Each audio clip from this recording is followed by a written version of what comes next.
Bonjour, je suis Kelly Joseph, la fondatrice et la créatrice des produits de Kimea Cosmetics.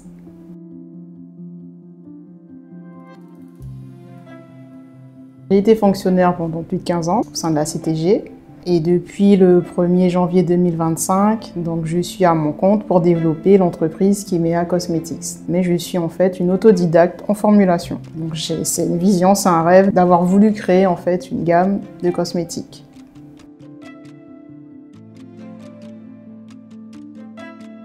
Kimea Cosmetics a pour objectif de remettre la nature au milieu du soin de peau pour les hommes et les femmes et de révéler leur vraie beauté naturelle.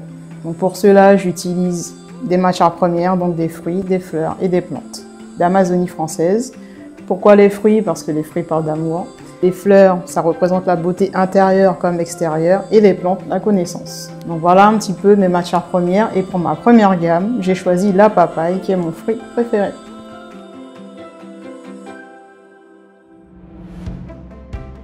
Pour moi, l'expérience avec le réseau Entreprendre a été très enrichissante. D'ailleurs, j'y suis encore, je suis encore suivie par eux. Ça a été très enrichissant pour moi et ça a été aussi un moteur.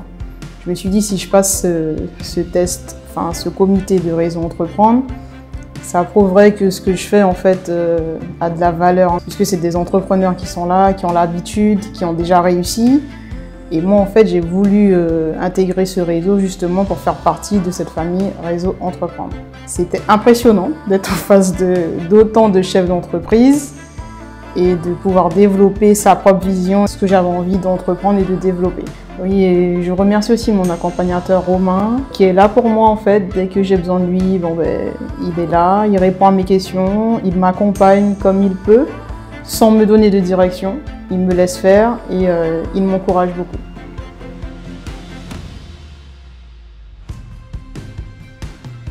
La prochaine étape, c'est la mise en place de mon laboratoire de transformation. Donc du coup, pour cela, je me suis formée justement pour finaliser ce projet et pour continuer mon activité de développement.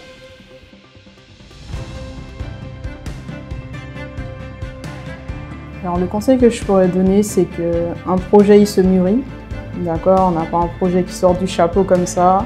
Il faut se connaître ses limites, il faut avoir du courage aussi et de croire en fait à sa vision, la vision qui a été donnée. Pas la vision des autres, mais à sa propre vision.